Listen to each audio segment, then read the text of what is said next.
might be hard to see, but there's 100 or so birds flying up against the cliffs. Here on Cliff of Mohar.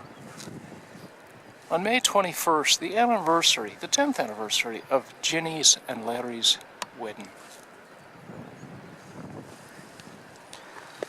And look at all the people that came to join us.